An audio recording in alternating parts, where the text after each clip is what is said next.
Vamos a abrir nuestras Biblias, la palabra de Dios, en el libro de los Hechos, capítulo 2, versículo 42. Hechos, capítulo 2, versículo 42.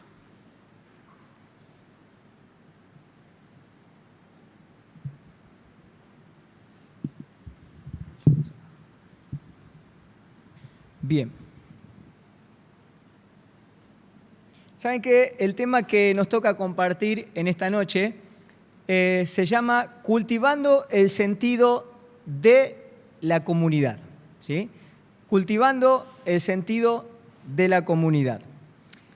Cuando uno habla acerca de comunidad, muchas veces puede resultar la palabra un poco chocante. Sin embargo, la palabra comunidad es muy simple de entender porque habla de dos palabras que están en conjunto y que están unidas, que es común, unidad. ¿Sí? Es decir, cuando hablamos de comunidad, hablamos de personas que están unidas, que tienen algo en común, que en este caso nosotros como cristianos lo común es Cristo, ¿sí? Que esa común unión, que esa comunidad, digamos, es beneficiosa, que esa comunidad es recreativa, es racional, es espiritual y es libre. Y es justamente todo lo contrario a las sectas, porque las sectas, a diferencia de las comunidades, no son beneficiosas, no son recreativas, no son libres porque siempre hay alguien que realmente maneja el intelecto y la decisión de la persona, y lógicamente no son racionales porque la persona no puede decidir por sí misma. Aquí nosotros como hijos de Dios venimos pura y exclusivamente por convicción, pero también venimos conscientemente. A nosotros nadie nos pone una pistola en la cabeza para venir a la iglesia. Venimos porque realmente tenemos una necesidad espiritual.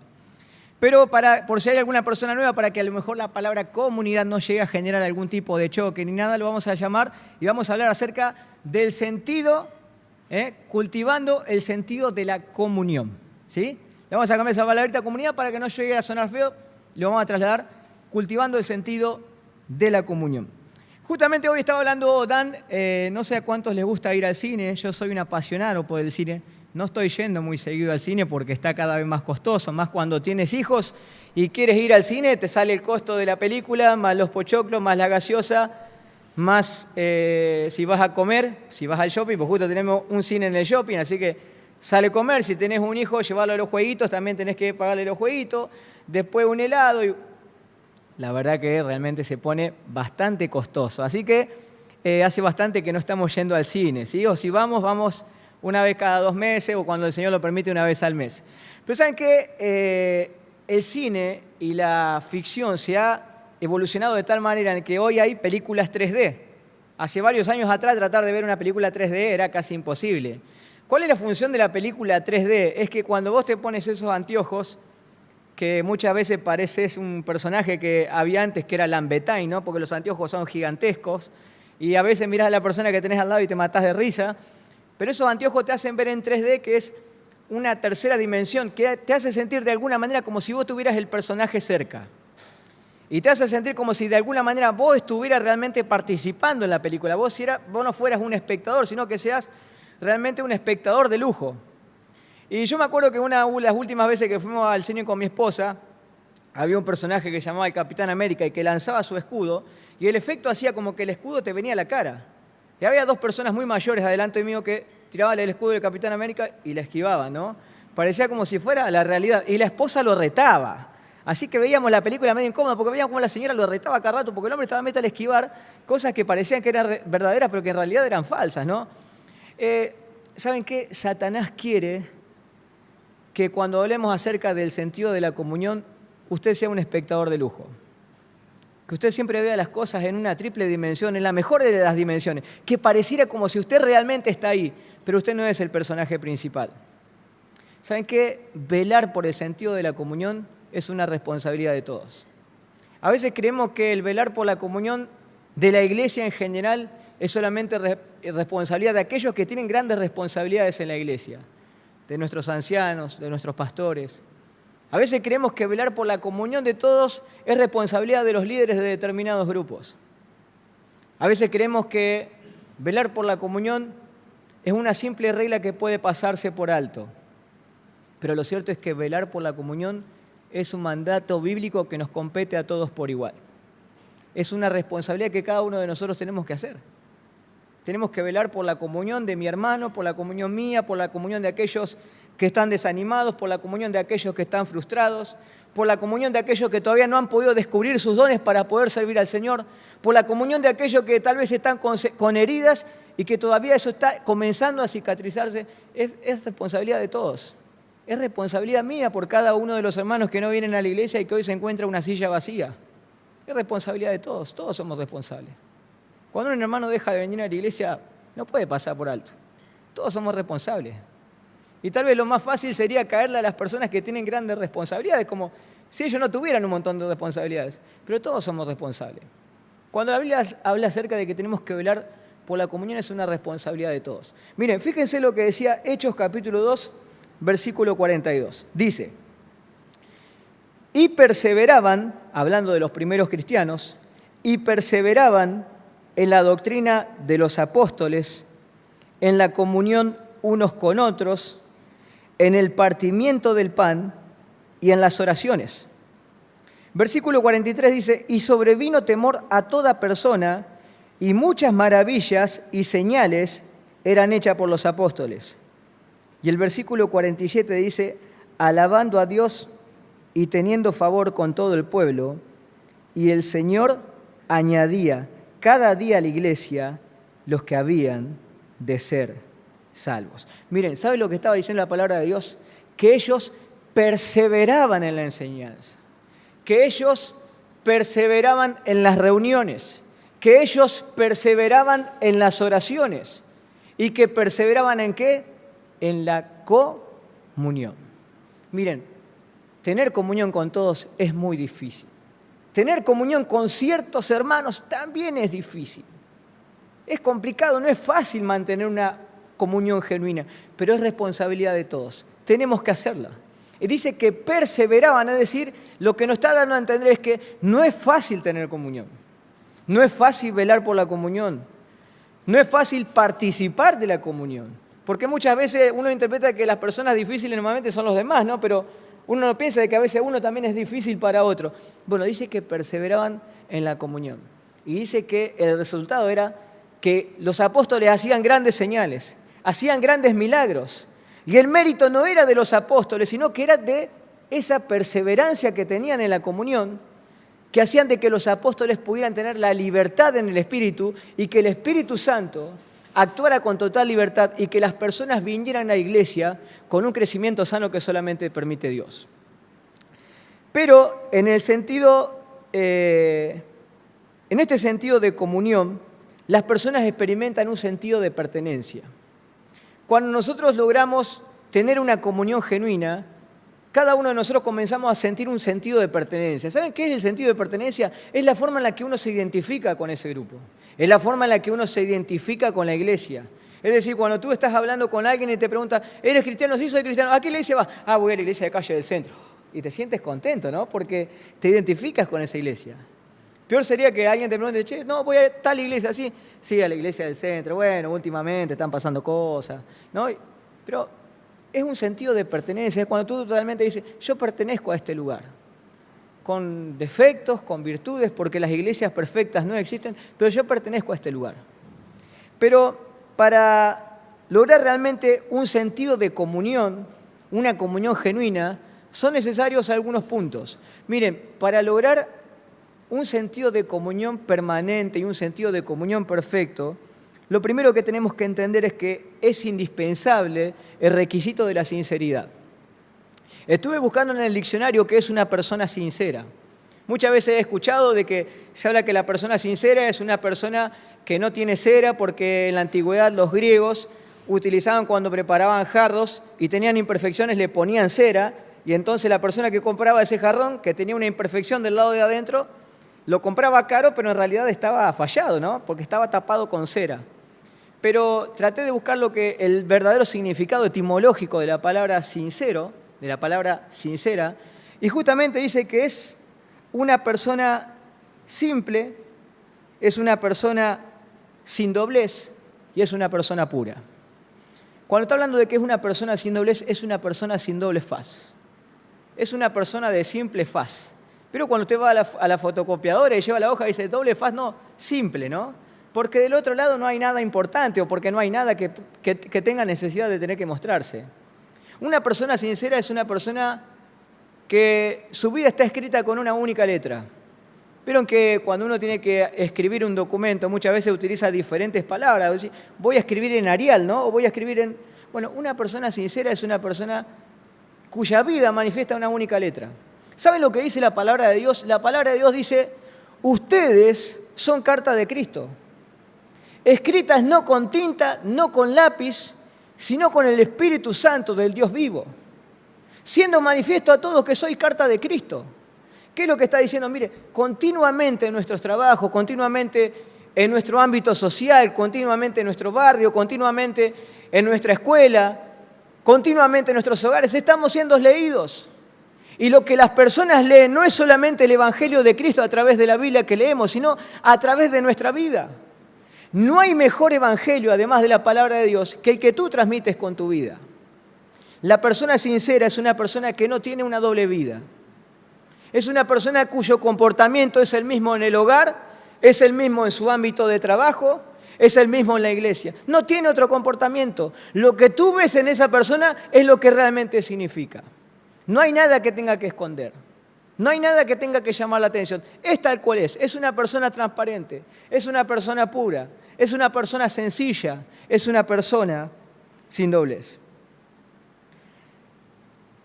¿Saben que para ser sincero, primero tenemos que ser sinceros en dos áreas importantes? La primera área es la área nuestra. Es la área de nuestra vida. Tenemos que aprender a ser sinceros con nuestra vida. Tenemos que ser sinceros con nuestras necesidades. Tenemos que ser sinceros con nuestras debilidades, con nuestros errores, con nuestros defectos, con nuestras fortalezas. Tenemos que ser sinceros con nuestros anhelos, con nuestros deseos, con nuestros proyectos. Tenemos que aprender a ser sinceros con nuestros pecados, que muchas veces hay pecados ocultos que nos traban, que no nos dejan crecer y que a veces nos costaría contar o nos costaría pedir ayuda. Tenemos que ser sinceros. Tenemos que ser sinceros de que muchas veces necesitamos ayuda. Tenemos que ser sinceros con nuestra comunión con Dios. Pero también tenemos que ser sinceros con los demás. Y cuando tenemos que ser sinceros con los demás, la Biblia habla de que tenemos que ser francos con los demás. La palabra de Dios dice que debemos hablar con franqueza con cada una de las personas. Y hablar con franqueza a veces es difícil. A veces es difícil cuando ves que un hermano se está autodestruyendo y tú sabes que lo puedes ayudar, tú sabes que lo que está haciendo ese hermano realmente es incorrecto, realmente está mal. Y a veces pareciera como que conviene mejor quedarnos pegados a la silla porque evitamos un verdadero conflicto, ¿no? A veces pensamos y decimos, mirá lo que está sucediendo acá, pero no, quedémonos así porque seguimos manteniendo la comunión, ¿no? Y tratamos de disfrazar una falsa comunión, porque vemos que nuestro hermano se está destruyendo, se está autodestruyendo y nosotros sin darnos cuenta estamos siendo cómplices de un suicidio y de varios homicidios, porque de alguna manera cuando un hermano se autodestruye, la iglesia también se autodestruye. La Biblia dice de que un poco de levadura leuda toda la masa. Es decir, que lo que a mi hermano le esté pasando, indefectiblemente me afecta a mí como iglesia. Por eso dice que es importante cultivar la comunión. Por eso es importante ser sincero. Miren, a veces ser franco es difícil. Cuando tengas que ser franco con alguien y tratar de exhortarlo, y exhortar no significa retarlo, ¿no? No significa decirle un montón de cosas malas. Exhortar significa restaurar con amor. ¿Saben qué? El requisito más importante, el condimento más importante para la franqueza, ¿saben cuál es? Es el amor. 1 Corintios 13, versículo 1 dice, si yo hablase lenguas humanas, si yo hablase lenguas angelicales y no tengo amor, vengo a ser como metal que resuena o címbalo que retiñe. ¿Qué significa? Si yo hablase todos los idiomas, si me parase aquí y cantase la mejor de las canciones y pareciera que tuviera una voz angelical, pero no tengo amor, todo lo que haga, todo lo que diga va a ser simplemente un simple ruido y nada más. Un ruido molesto, un ruido que genere resistencia, un ruido que genere malestar, Por eso cuando tengas que hablar con alguien, habla con franqueza. Pero si vas a hablar con alguien con franqueza y no lo vas a hacer con amor, pues no lo hagas. Porque realmente va a ser algo que genere un verdadero malestar. Tenemos que ser sinceros. Ser sinceros en primer lugar con nosotros mismos. Nosotros no podemos hablar a alguien algo que realmente no vivimos. No se puede dar a alguien algo que realmente no se tiene. Y segundo, ser sincero con los demás. Saber pedir ayuda. Saber escuchar a la persona cuando muchas veces nos habla, nos dice, che, mira, esto me parece que podría ser así. Y saberlo respetar. Miren, en el mundo las personas que piensan diferentes son condenadas. Las personas que tienen pensamientos e ideas diferentes muchas veces, aunque no lo digan, son tratados como enemigos. Nosotros no podemos permitir esto en la iglesia. Las personas que aún piensan de manera diferente siguen siendo nuestros hermanos y debemos escucharlos y debemos valorarlos. Miren, hay veces que me ha sucedido, y tengo que ser sincero en esta noche, que he visto cómo algunos hermanos se autodestruían. Y yo por no querer tener problemas, por no querer tener conflicto, por pensar que lo podía pasar bien, decidí no meterme en la situación. Decidí no ayudarlo a ese hermano, porque al fin y al cabo tal vez lo que podía decirle iba a ser de ayuda. Y decidí no hacerlo. Y cuando estudié la palabra de Dios y encontré lo que decía, por ejemplo, Lucas capítulo 17, versículo 1 al 2, no lo busque, yo se lo leo, dice, dijo Jesús a los discípulos, imposible es que no vengan tropiezos, mas hay de aquel por quien vienen. Mejor le fuera que se le atara una piedra de molino en el cuello y se le arrojase en el mar, que hacer tropezar a uno de estos pequeñitos. ¿Y saben qué? Cuando leía este pasaje siempre pensaba y decía, seguramente el Señor está hablando de aquellos que hacen tropezar a los hermanos más débiles. Pero ¿saben qué? A veces no actuar cuando un hermano realmente está en una situación de necesidad, cuando un hermano se está autodestruyendo, de alguna manera te hace partícipe de esto. De alguna manera está haciendo de tropiezo. Porque la Biblia dice, aquel que sabe hacer el bien y no lo hace, le es considerado pecado. Así que la vida cristiana es una vida de acción. No es una vida teórica, no es una vida para quedarnos quietos. Hace unos años trabajaba en una empresa de seguridad y había empezado a trabajar en esa empresa una de mis hermanas que justamente asiste a esta iglesia. Y me acuerdo que los dueños normalmente cuando había una situación conflictiva y recibíamos un llamado nos decían, decile que no estoy. Y bueno, uno sin darse cuenta y a veces por temor a perder el trabajo, llamaba a alguien, ¿qué está el dueño? Decile que no estoy. No, mirá, no se encuentra. Y cuando esta chica comenzaba a atender el teléfono, le decía, decile que no estoy. Lo miraba y le decía, no voy a decir que no estás. Bueno, decile otra cosa, decile que me fui. No lo voy a decir eso. Y le decía, ¿pero por qué no lo va a decir? Y yo estaba ahí sentado, veía cómo ella le decía las cosas y por el otro lado sentía miedo, ¿viste? Y decía, uy, se está jugando su trabajo realmente, ¿no? Y decía, no lo voy a hacer a esto. Porque está dentro de mis principios no mentir. Está dentro de mis principios la franqueza, está dentro de mis principios ser sincera. No lo voy a hacer. La dueña se enojó, los dueños se enojaron, pero después con el paso del tiempo fue la persona más valorada en la empresa. Y lo que yo muchas veces traté de hacer, hablándole de Dios, predicándole a través de Cristo, no tuvo tanto peso como lo tuvo el ejemplo de su vida. ¿Saben qué? Cuando somos francos, también demostramos el verdadero cristianismo. Ser cristiano no es un cristianismo de palabra, es un cristianismo de hechos. Otro condimento necesario para cultivar el sentido de la comunión es la humildad. ¿Y saben qué? Ser humilde, una persona humilde no es esa persona que viene así, que se inclina y que vos lo ves con la cara media triste y decís, ¡ay, qué humildad!, ¿no? No, ese es un hermano que está triste, ¿no? O un hermano que quizás está depresivo. O si ves a alguien inclinado así, debe ser algún hermano que tal vez tenga algún problema vertebral, pero no tiene nada que ver con la humildad. O que una persona camine despacio tampoco tiene que ver con la humildad. O que una persona camine con la cabeza hacia abajo tampoco tiene que ver con la humildad. La persona humilde es la persona que piensa menos en uno y más en el otro.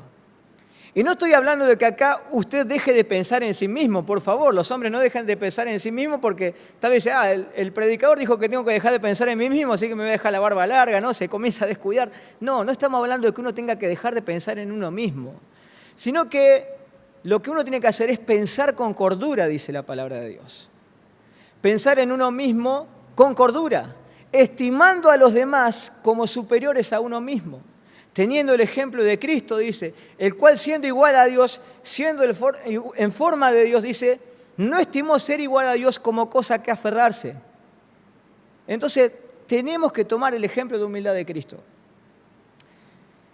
La persona humilde es la que piensa en sí mismo con cordura, que admite sus debilidades, que es paciente con las debilidades de los otros, que acepta la corrección y que deja que otros sean el centro. La persona humilde no es aquella persona que alardea de sus virtudes y de sus logros económicos, sociales, culturales o espirituales. Sus necesidades y sus derechos no están por encima del de los demás.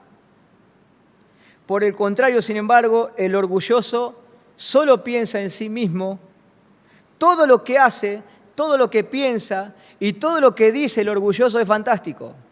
No sé si han visto personas que a veces se organizan actividades en la iglesia, pero la organiza tal. Y cuando una persona organiza, no, sí, esto seguramente debe ser fantástico. Bueno, el orgulloso piensa que todo lo que hace es fantástico.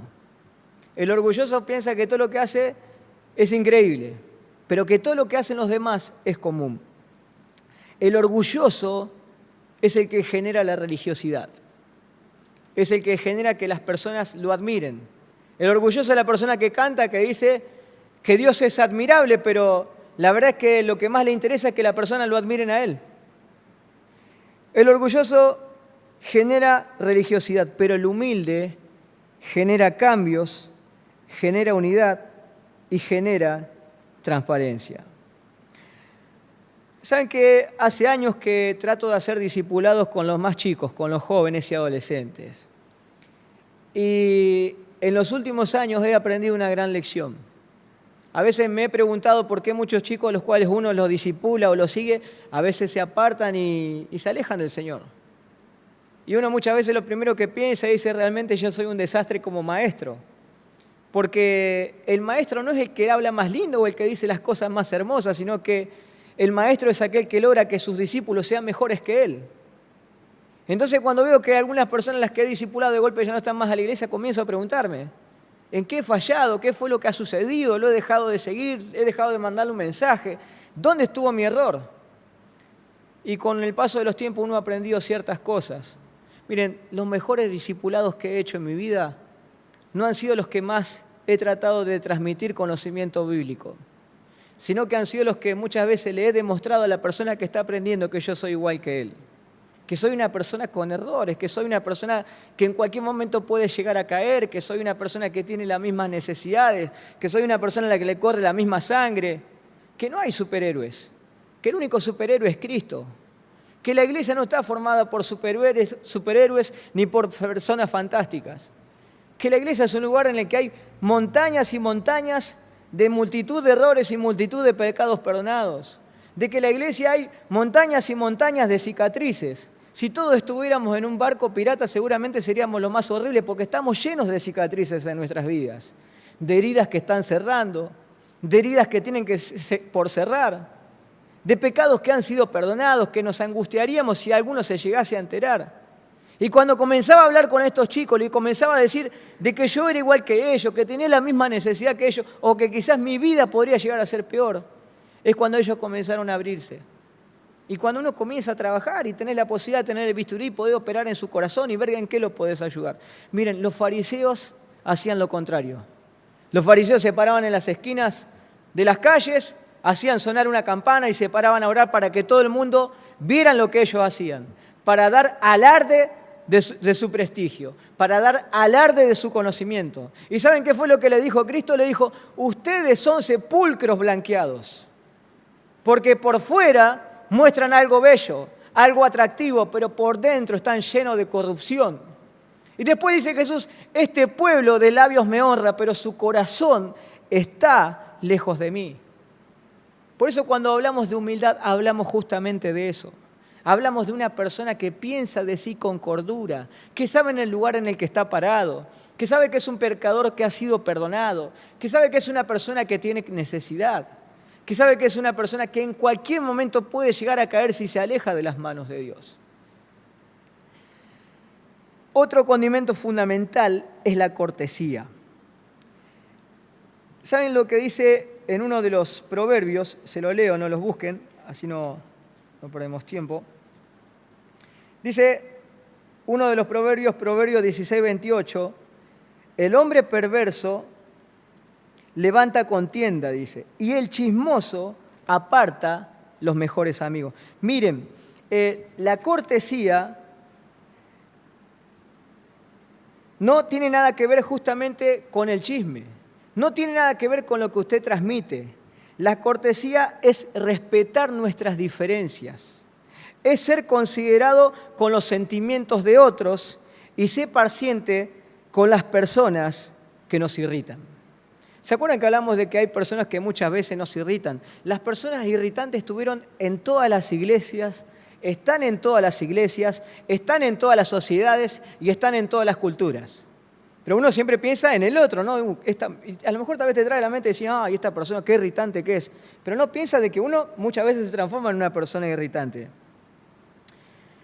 Ser cortés es algo que, al igual que la perseverancia por velar en la comunión, no es una opción. Tenemos que serlo. La Biblia es muy clara y hay muchos versículos que hablan acerca de ser cortés. Ser cortés, ser atento, soportar a los demás, es algo que debe caracterizarlo al cristiano. Tenemos que ser cortés no solamente con nuestros amigos, tenemos que ser cortés no solamente con nuestros familiares, tenemos que ser corteses no solamente con las personas que nos agradan, tenemos que ser corteses no solamente con las personas con las que tenemos mejor afinidad, sino que la Biblia es clara, dice que tenemos que ser cortés con todos. Miren, la cortesía genera disposición aún en el peor de los escenarios. Abre ventanas de aire frescos en ambientes a punto de explotar. La cortesía ha llevado de que grandes raíces de amargura pudieran ser confesadas. La cortesía ha hecho de que grandes enemistades pudieran ser transformadas en grandes amigos.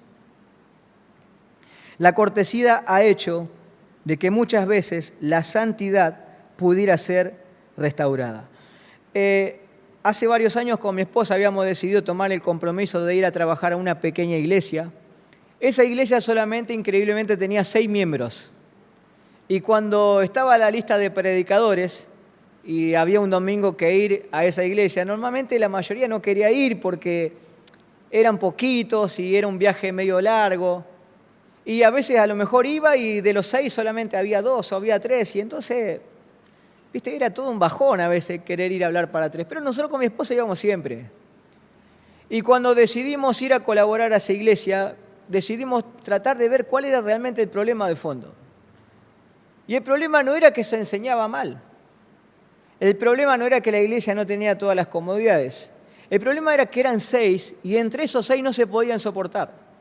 No bancaban las diferencias que tenían entre ellos. Eran 6, pero sin embargo existían raíces de amargura de muchísimos años. Y no se daban cuenta de que ese era realmente el problema por el cual la iglesia no crecía. Hasta que comenzamos a ahondar, comenzamos a tratar, comenzamos a ver, comenzamos a visitarlo, comenzaron a entender la palabra de Dios y comenzaron a ser corteses.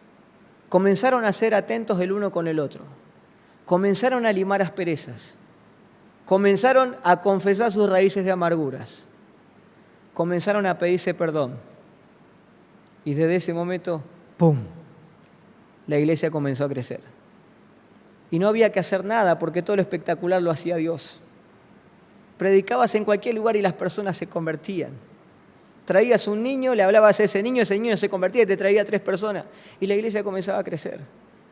Simplemente porque fueron corteses, porque confesaron sus raíces de amargura y porque entendieron de que podía haber unidad aún en la diversidad. Aún en la diversidad, aún en las diferencias, puede existir la unidad y puede existir la riqueza. Había un niño que jugaba a la pelota con mi hijo, que se llamaba Román. Y ese niño, cada vez que jugaba a la pelota, llegaba mi hijo moretoneado y mi hijo me decía, estoy cansado de que este nene cada vez que practicamos me esté pegando un montón de patadas. Así que tratábamos de hablar, bueno, hijo, aguantá, porque somos cristianos. Y este nene, pum, cada práctica, patada, patada, patada. Otro torneo también, patada. Entonces, en un momento le dijimos, bueno, hijo, la próxima que te pegue, devolvésela. Devolvésela con amor, porque como decía Lito, mejor es dar que recibir, ¿no? Entonces le digo, devolvésela. Y lo cierto es que mi hijo agarró, le pegó un día una patada, qué sé yo, papá, bueno. Y el próximo fin de semana, casualmente en un viaje que hubo de un torneo, vinimos con la mamá y el niño. Y bueno, y le hablamos con la mamá, ¿viste? Mi nene estaba medio enojado porque el nene que siempre le pegaba patada iba en el auto con nosotros, pero no lo podíamos dejar a 30 kilómetros, entonces vino con nosotros. Y hablando con la mamá la notábamos triste, le preguntábamos qué es lo que le pasaba. Y la mamá nos dijo de que ella tiene una tristeza muy profunda. Dice, mira, yo tengo una tristeza muy profunda porque el papá de Román nos abandonó. Dice, así, ¿por qué los abandonó? Nos abandonó porque él no podía creer que mi hijo haya nacido con una tez de color negro. Entonces, uno atando cabo dice, claro, ahora entiendo, o sea, este chico es un chico que está enojado con la vida. Es un chico que tiene un montón de problemas, es un chico que ha tenido un pasado muy oscuro. Y ¿sabes qué? La cortesía implica eso, implica saber aceptar las diferencias, pero también saber entender el pasado, saber decir, che, bueno, tal vez lo que a esta persona le está sucediendo no es lo que le esté sucediendo, sino que lo que le está sucediendo es algo mucho más profundo. Una persona irritante es una persona que nos está diciendo a gritos de que realmente tiene necesidades muy grandes que tiene que cambiar y que nosotros tenemos la posibilidad de poder ayudarlo. Bueno, fue una lección realmente para nuestra vida, saber de que aún en medio de la cortesía uno tiene muchas cosas por aprender y entre ellas analizar el pasado. Y para ir finalizando, nos queda otro punto que es el de confidencialidad. Miren, es fundamental la confidencialidad para que las personas se abran y sean sensibles. La confidencialidad significa ser una persona confiable. La persona confidencial es un testigo secreto de lo que se le ha contado, ¿sí? ¿Saben qué? No hay peor persona que muchas veces un confidente rebelde. No sé si le ha sucedido. Me ha sucedido que muchas veces he armado amistades con grandes personas, pero en algún momento de esa relación hubo un cortocircuito. Y en ese cortocircuito la persona a la que yo consideré una persona confiable, confidencial, se transformó en mi enemigo y comenzó a divulgar todas las cosas y los secretos que uno ha dicho. No sé si le ha pasado, pero a mí me ha pasado en la juventud. Que tenía un amigo que era súper confiable, yo lo consideraba una persona confiable, pero cuando de golpe esa amistad tuvo cortocircuito y se rompió, comenzó a divulgar todos los secretos más íntimos de mi vida y realmente fue muy feo. No sé si le ha pasado, pero no hay peor confidente que el confidente que muchas veces se revela. Por eso, seamos cautos a la hora de confiar cosas. Pero también es importante que nosotros podamos reunir la característica de transformarnos en una persona confiable, en una persona que puede guardar secretos, en una persona que es combativa contra el chisme, porque el chisme en realidad lo que genera es destrucción, el chisme es venenoso y genera pérdida de confianza.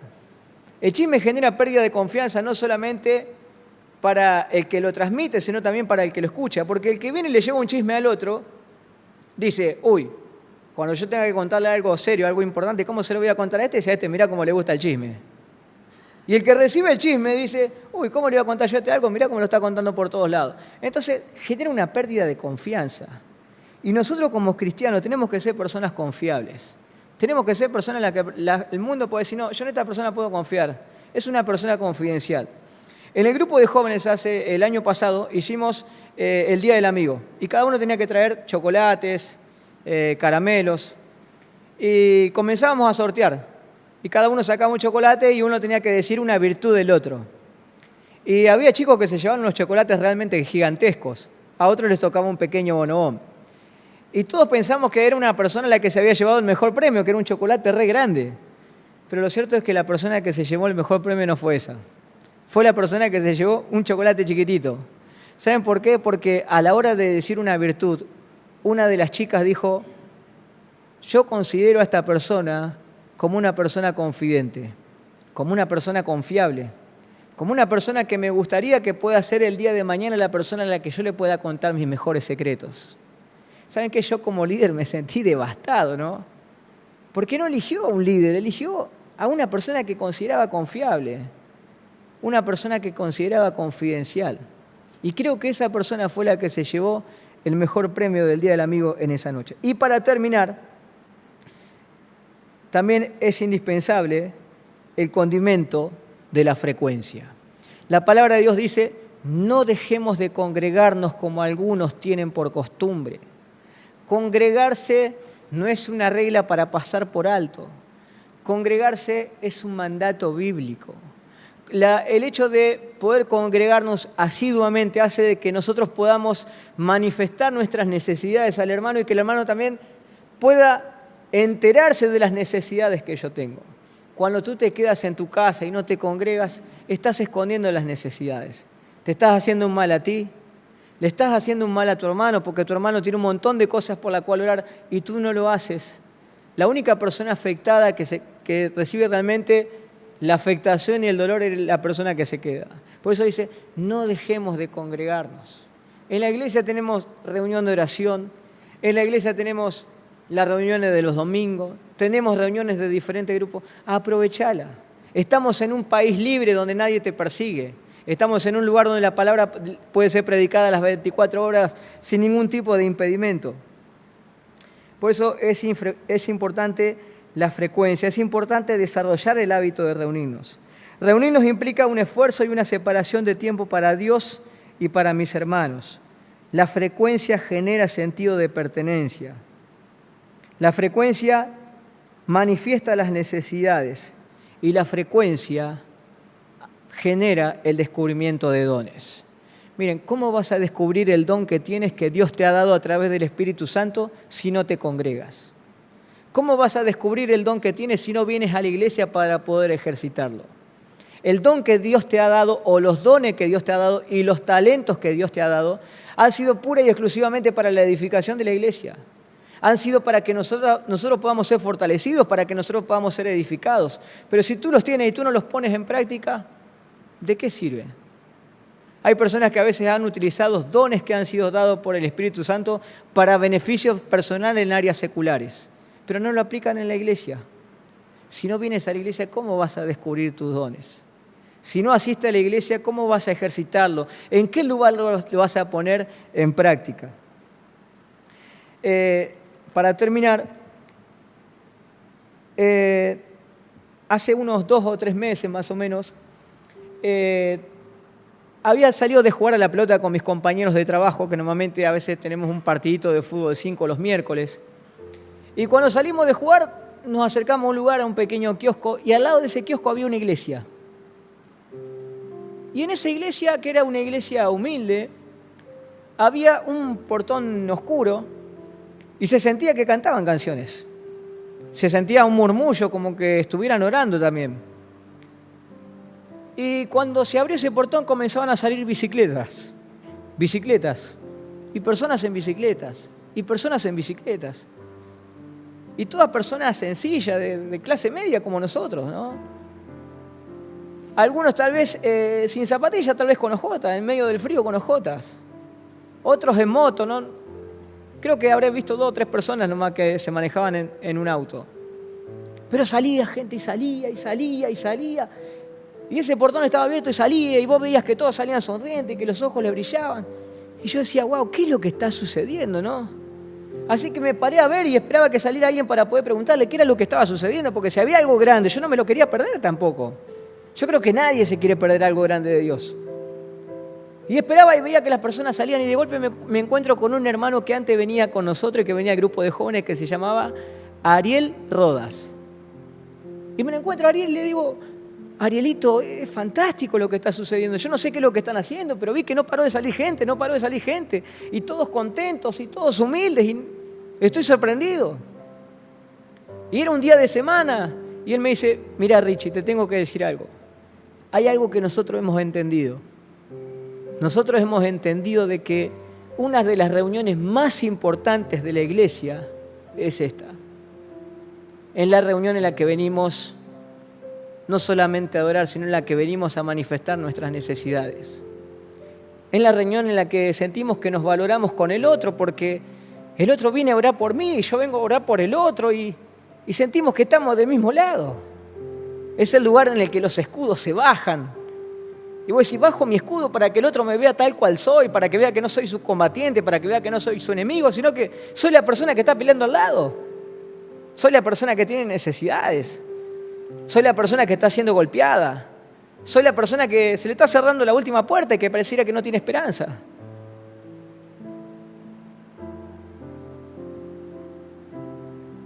Hace un par de miércoles vinimos a la reunión de oración con mi esposa y nos pusimos a orar. Éramos poquitos, como la mayoría de los miércoles, no somos muchos. Y estábamos orando y oramos por las necesidades que había en la iglesia y a lo mejor tal vez si ustedes solamente vienen los domingos, queremos que sepa que también estamos orando por ustedes y que lo amamos y que ponemos nuestro escudo, el escudo en nuestros brazos y también le damos para adelante porque queremos que usted crezca, que a usted le vaya bien, que el Señor pueda bendecir su vida porque es la forma en la que Dios también bendice a la iglesia.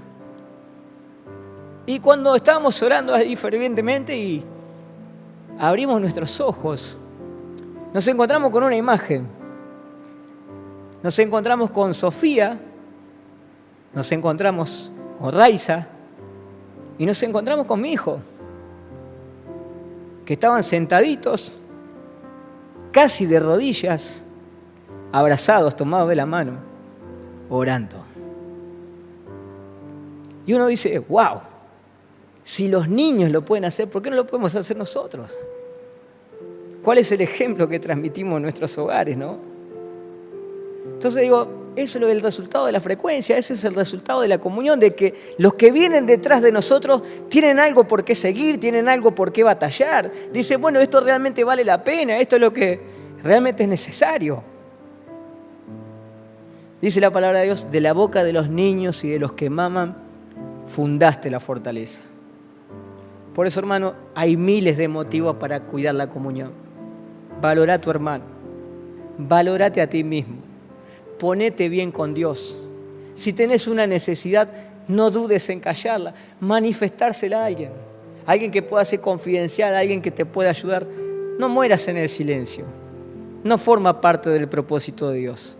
El propósito de Dios es que podamos cultivar la comunión, que podamos crecer mutuamente, que podamos valorarnos, que podamos apreciarnos, que podamos estimarnos y que podamos crecer y cada día ser transformados más y más a la imagen y semejanza del Señor Jesús.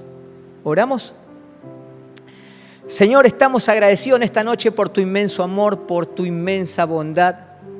Gracias, Señor, por dejarnos estar en este lugar, por habernos llamado a formar parte de tu iglesia, por habernos regalado la vida eterna, por haber ocupado el lugar que nosotros merecíamos en la cruz, por derramar tu gracia cada día sobre nosotros. Y Señor, en esta noche queremos participar del pan y hacer memoria de lo que tú hiciste por nosotros. Bendice este pan, Señor, que traiga a nuestra mente el sacrificio que tú hiciste por cada uno de nosotros, un sacrificio que fue permanente, un sacrificio que tiene el poder de cambiar vidas, un sacrificio que aún hasta el día de hoy sigue ofreciendo perdón para toda aquella persona que decide acercarse a ti. Señor, bendice este momento. Ayúdanos a disfrutar, ayúdanos a contemplarte y ayúdanos también, Señor, a valorarnos y a estimarnos mutuamente con un verdadero amor cristiano. Te lo rogamos y te lo pedimos en el nombre de Cristo Jesús. Amén.